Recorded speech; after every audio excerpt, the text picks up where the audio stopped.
O assunto de hoje tem sido falado bastante no contexto atual, talvez porque a gente não queira mais fazer o que a gente faz apenas por fazer o que a gente faz. Talvez a gente esteja buscando mais sentido e mais propósito no que a gente faz e no nosso dia a dia. O tema de hoje é propósito e ele está conectado ao que eu fiz nos últimos anos, que é relacionado a marcas pessoais. E o propósito para marcas de empresas ou marcas pessoais, ele é a base que dá coerência, que dá harmonia nas ações, nas tomadas de decisão e na comunicação, tanto para o público interno, como por exemplo colaboradores de uma empresa, quanto também para o público externo na comunicação, nas redes sociais, por exemplo. O propósito é essa raiz que deixa tudo mais harmônico.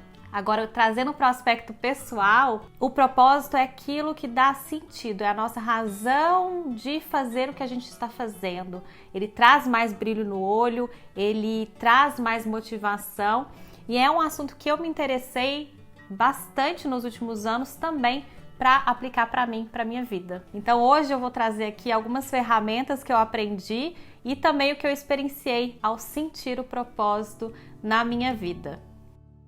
A primeira ferramenta que eu trago, ela vem de uma filosofia, que é a filosofia japonesa Ikigai. Iki quer dizer vida e Gai quer dizer valor. E só por curiosidade, na verdade, Gai, no sentido literal, quer dizer concha. Mas no período que essa filosofia foi criada, concha era associada a valor do trabalho, porque era um dos objetos mais valiosos na época. Então, Ikigai literalmente significa sentido da vida. E também o Ikigai é muito falado como razão de ser, ou raison d'être. Então é a razão de ser de um indivíduo. E aí essa filosofia, ela traz uma ferramenta que é muito gostosa e muito fácil de aplicar e de testar. Você pode pegar essa ferramenta e refletir sobre as suas paixões, sobre como que você pode ganhar pelo que você ama fazer, quais são as habilidades necessárias para que você possa executar, encontrar o seu Ikigai baseado nas suas paixões e também o que o mundo precisa. Então, combinando as 4 vertentes, você chega no ponto principal, que é o Ikigai, ou seja, a combinação dos 4 elementos, que são o que você ama fazer, quais são as suas habilidades, o que o mundo precisa, ou seja, o que você acha que o mundo precisa para ser melhor, para ser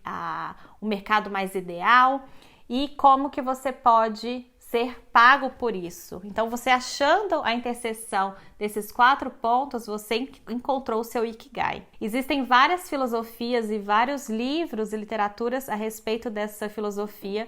Eu gosto bastante.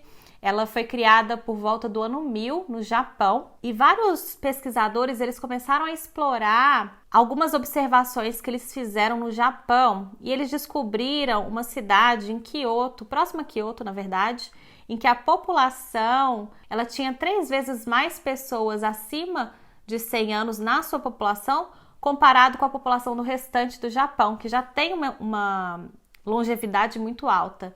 E aí eles acharam interessante, por que essa região aqui tem mais pessoas acima de 100 anos do que o restante do país? E aí eles identificaram um ponto em comum, que é a dedicação desses idosos a alguma atividade que eles amam fazer, a um hobby. Então eles descobriram uma senhora de 100 anos que dedicava muito do seu tempo a fazer máscaras com as suas próprias mãos, um senhor idoso que pescava todos os dias, outros idosos que também dedicavam, seja a jardinagem, seja a cantar, e todos eles então tinham o hobby como algo que eles se dedicavam grande parte das suas vidas. E aí começaram então a associar. Então eu acho que tem alguma coisa relacionada ao Ikigai e à longevidade. Além disso, esses pesquisadores também pesquisaram com relação à biologia, fizeram vários testes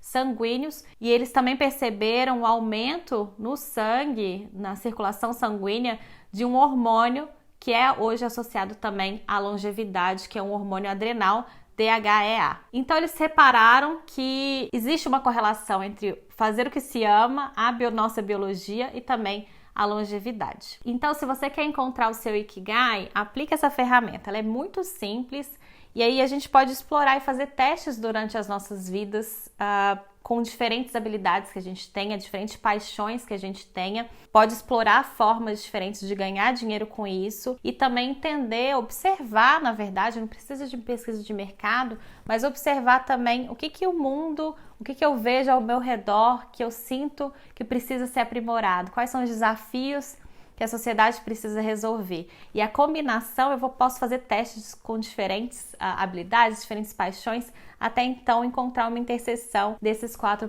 pontos principais. A ferramenta do Ikigai é super legal, super simples de fazer e é a minha primeira recomendação para você encontrar a sua razão de ser, o seu propósito. A segunda ferramenta, ela é bem simples também, e surgiu, na verdade, como uma forma não de encontrar o seu propósito, mas hoje eu aplico ela dessa forma e ela surgiu por uma observação do Simon Sinek, que eu recomendo muito o conteúdo dele, você pode encontrar no YouTube, e ele observou, na verdade, o discurso de alguns líderes. Ele percebeu que alguns líderes engajavam muito mais a sua audiência, o seu público, quando falavam não só o que a empresa fazia, mas sim o porquê a empresa fazia o que ela fazia. Então, em vez de eu subir no palco como um líder e falar para todo mundo sobre a importância do iPad, na verdade, esses líderes, como por exemplo Steve Jobs, eles engajavam no porquê, na missão, na visão que aquela empresa tinha. Então, não só o que a empresa fazia, mas também o porquê que ela fazia o que ela fazia. Esse senso de porquê, o Simon Sinek reparou que engajava emocionalmente muito mais a audiência. E aí, essa ferramenta que é bem simples, são círculos que você descreve o que você faz, como você faz e o porquê você faz o que você faz. Eu apliquei essa ferramenta nos últimos anos e ela é muito efetiva na descoberta da razão, do porquê. É descobrir aquilo que está debaixo, escondido muitas vezes na nossa razão de fazer o que a gente faz. E aí a gente questionando não só uma vez esse porquê, mas porquê, a gente vai chegar na camada mais interna, que é onde estão as nossas crenças, os nossos valores, as nossas reais motivações, que a gente às vezes esconde falando só aquilo que está na nossa mente, aquilo que a gente foi ensinado a falar a respeito do nosso trabalho. Então a gente consegue chegar na base que é o nosso grande motivador. E trazendo isso à luz, é uma forma de não só fazer por fazer, é uma forma de engajar as pessoas tanto na nossa comunicação, mas também a gente no dia a dia ao levantar da cama. Existe uma razão maior para tudo isso que a gente faz. Então a minha segunda dica é usar a ferramenta do Simon Sinek, que é o Golden Circle ou Círculo Dourado. E eu vou deixar aqui alguns links para você poder ler mais a respeito desse tema, que é super legal também. E a minha terceira ferramenta é uma ferramenta que eu aprendi com um grande amigo, que é coach, e ele aplicou para mim alguns anos atrás, e eu consegui visualizar qual que é o meu propósito. Eu consegui estar numa cena em que eu sentia qual que era eu via, enxergava qual que era a visão do meu mundo ideal, não só para mim, mas como sociedade. E ao fazer essa técnica de visualização, eu consegui então me colocar nesse lugar ideal, e ao voltar para o dia de hoje, eu consigo agora toda vez retornar para essa visão e sentir o que eu senti.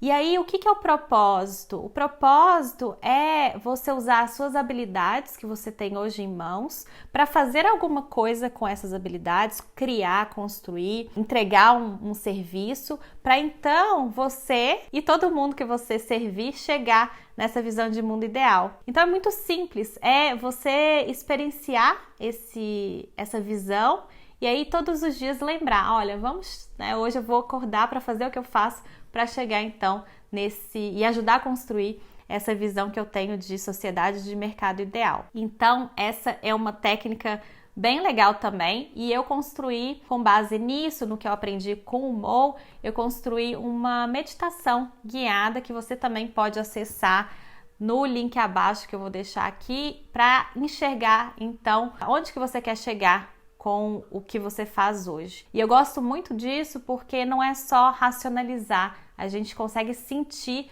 e isso é muito mais marcante do que somente as palavras no papel, que muitas vezes a gente só racionaliza e não tem muito significado pra gente. Então a minha terceira técnica é essa da visualização, para então você encontrar o seu propósito.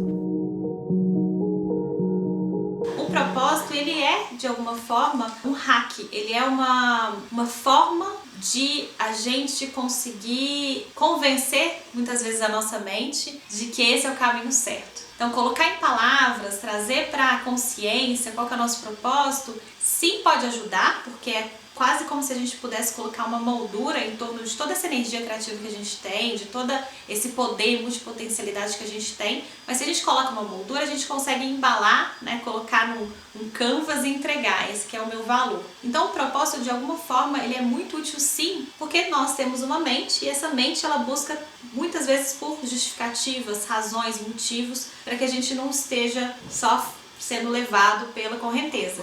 Então, de alguma forma, o propósito ele é uma âncora. Ao mesmo tempo que depois que eu passei, eu sempre fui muito racional, sempre gostei muito de estratégias, de estruturas, mas eu conheci também o outro lado da moeda. Para quem me acompanha sabe que no último ano e meio, na verdade, eu fiz toda uma desconstrução desse racional e eu busquei só experienciar e sentir a vida. Então, ir muito pelo flow e fazer tudo o oposto que eu fazia antigamente, de muito controle, de muita estrutura. E ao desligar a minha mente por um grande período de tempo, eu consegui sentir muito mais e eu consegui deixar confiar que tudo que o meu coração, a minha intuição ia dizendo, já era para o meu caminho, já era para cumprir esse propósito maior, que eu não precisava, como minha mente ou como Juliana, saber qual que era esse propósito. Então, esse permitir acontecer, deixar com que as coisas se abram, esse caminho se abra,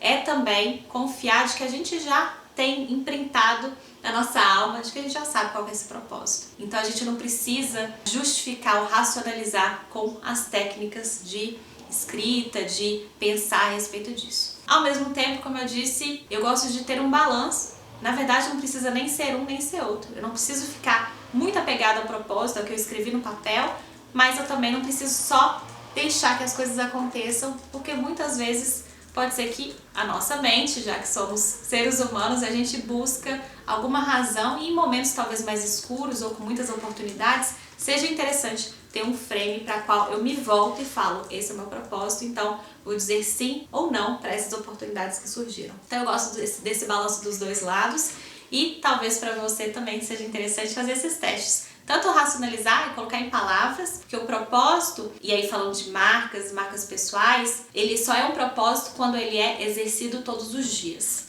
E para você que é muito racional, a minha dica é talvez fazer o que eu fiz, de desconstruir, deixar o controle de lado para só seguir o fluxo da vida, que ele vai te levar para essa direção que é mais natural para você, com seus talentos e com a sua perspectiva de mundo. Então, sobre propósito, é isso que eu gostaria de falar hoje com vocês, e me conta qual que é a técnica que você mais gostou e será que você já sabe então o seu propósito? Me conta aqui também nos comentários.